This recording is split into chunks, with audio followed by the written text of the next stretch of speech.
Assalamualaikum warahmatullahi wabarakatuh.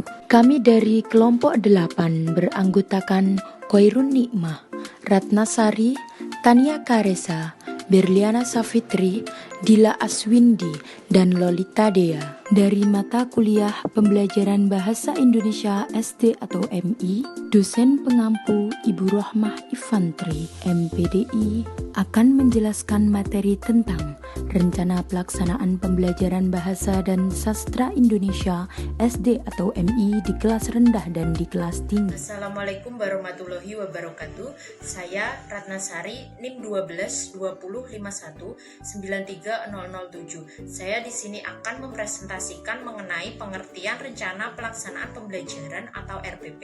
RPP merupakan pegangan seorang guru dalam mengajar di dalam kelas. RPP dibuat oleh seorang guru untuk membantu dalam mengajar supaya selesai dengan kompetensi dasar standar kompetensi pada hari itu.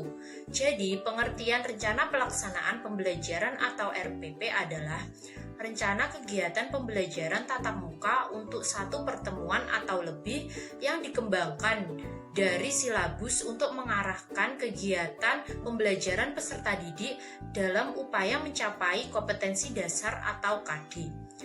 Setiap pendidik pada suatu pendidikan berkewajiban menyusun RPP secara lengkap dan sistematis agar pembelajaran berlangsung secara interaktif, memotivasi siswa untuk berpartisipasi aktif, serta memberikan ruang yang cukup bagi prakarsa, kreativitas, dan kemandirian sesuai dengan bakat, minat, dan perkembangan fisik serta psikologis siswa. RPP disusun berdasarkan kompetensi dasar atau subtema dan dilaksanakan dalam satu kali pertemuan atau lebih. Pengembangan RPP dapat dilakukan oleh guru secara individu maupun berkelompok dalam kelompok kerja guru atau KKG di gugus sekolah di bawah koordinasi dan supervisi oleh pengawas atau dinas pendidikan. Kurikulum 2013 untuk sekolah dasar merupakan pendekatan pembelajaran tematik terpadu dari kelas 1 sampai kelas 6. Sekian presentasi dari saya. Apabila ada salah kata mohon dimaafkan. Wassalamualaikum warahmatullahi wabarakatuh. Saya Lolita Dea Amaria akan melanjutkan pembahasan mengenai komponen RPP. Nah, komponen RPP itu ada 13. Yang pertama identitas sekolah, yang kedua identitas mata pelajaran, yang ketiga kelas atau semester, yang keempat materi pokok, yang nomor 5 alokasi waktu, yang keenam tujuan pembelajaran, dan yang ketujuh kompetensi dasar dan indikator pencapaian kompetensi, yang ke-8 materi pembelajaran, yang ke-9 metode pembelajaran, dan yang ke-10 media pembelajaran, 11 sumber belajar, langkah-langkah pembelajaran, dan yang terakhir penilaian hasil pembelajaran. Nah, penilaian pembelajaran ini merupakan salah satu komponen yang terdapat dalam RPP. Saat penyusunan RPP, kita lihat contohnya seperti pada makalah yang sudah disajikan ya. Terima kasih. Assalamualaikum warahmatullahi wabarakatuh. Saya Dila Aswindanggreni, NIM 12205193147, akan meneruskan bagian yang fungsi dan manfaat RPP. Fungsi RPP memiliki beberapa fungsi, diantaranya 1. Sebagai pedoman pelaksanaan dan pengendalian, 2. Sebagai alat pengembangan quality assurance, 3. Menghindari pemborosan sumber daya, 4. Sebagai upaya untuk memenuhi accountability kelembagaan, 5. Mengefektifkan proses pembelajaran agar sesuai dengan yang direncanakan. Selain itu, RPP juga memiliki fungsi lain, yaitu sebagai acuan bagi guru untuk melaksanakan kegiatan pembelajaran agar aktivitas pembelajaran menjadi lebih terarah dan dapat terlaksana secara efektif dan efisien. Kemudian, manfaat dari RPP. Ada 3 manfaat dari RPP. Yang pertama, mengembangkan kreativitas dan inovasi guru dalam membuat RPP. 2. Menampilkan karakteristik RPP sesuai dengan kondisi lingkungan sekolahnya. 3. Mengembangkan serta meningkatkan profesionalisme guru. Berikut ini fungsi dan manfaat RPP. Semoga dapat membantu kalian buat agar mengerti tentang fungsi dan manfaat RPP itu seperti apa. Saya Dila Sundanggreni. Wassalamualaikum warahmatullahi wabarakatuh.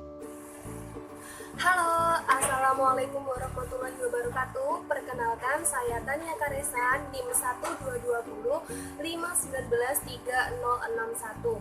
Nah, di sini saya akan menjelaskan kepada kalian semua tentang prinsip-prinsip pengembangan RPP. Nah, untuk menghindari kegiatan pembelajaran yang simpang siur di kelas, maka kita sebagai guru diwajibkan menyusun RPP sebelum memulai pembelajaran di kelas. Nah, apa aja sih prinsip-prinsipnya? Yang pertama yaitu kita sebagai guru harus memperhatikan perbedaan individu dari masing-masing peserta didik. Yang kedua yaitu kita sebagai guru harus bisa mendorong partisipasi aktif peserta didik di dalam kelas maupun di luar kelas. Yang ketiga yaitu kita sebagai guru harus bisa mengembangkan budaya membaca dan menulis, karena membaca dan menulis adalah suatu kegiatan yang sangat berperan dalam menuju masa depan. Yang keempat yaitu memberikan umpan balik dan tindak lanjut. Yang kelima yaitu kita sebagai guru harus bisa membuat RPP itu yang berkaitan dan keterpaduan. Yang keenam yaitu kita sebagai guru harus bisa menggunakan metode atau media yang sesuai yang dapat mendekatkan siswa dengan pengalaman langsung. Yang terakhir, yang ketujuh yaitu kita sebagai guru harus bisa menerapkan teknologi informasi dan komunikasi. Nah, itu tadi prinsip-prinsip dalam pengembangan RPP. Terima kasih. Perkenalkan, nama saya Berliana Safitri, NIM 12205193076. Di sini saya akan menjelaskan tentang tujuan penyusunan rencana pelaksanaan pembelajaran. Tujuan penyusunan rencana pelaksanaan pembelajaran atau yang biasa disebut dengan RPP yaitu memiliki tujuan yang pertama, mempermudah, memperlancar, dan meningkatkan hasil proses belajar mengajar.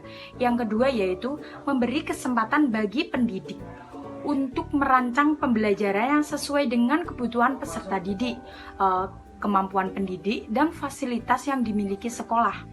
Yang ketiga yaitu dengan menyusun rencana pembelajaran secara profesional, sistematis, dan berdaya guna, maka guru akan mampu melihat, mengamati, menganalisis, dan memprediksi program pembelajaran sebagai kerangka kerja yang logis dan terencana. Assalamualaikum warahmatullahi wabarakatuh. Saya Khairun Nikmah Manatilah dengan NIM 12205193002. Di sini saya akan menyampaikan sedikit kesimpulan dari materi yang telah disampaikan oleh teman-teman saya. Langsung saja. Rencana pelaksanaan pembelajaran atau RPP adalah rencana kegiatan pembelajaran tatap muka untuk satu pertemuan atau lebih yang dikembangkan dari silabus untuk mengarahkan kegiatan pembelajaran peserta didik dalam upaya mencapai kompetensi dasar atau KD.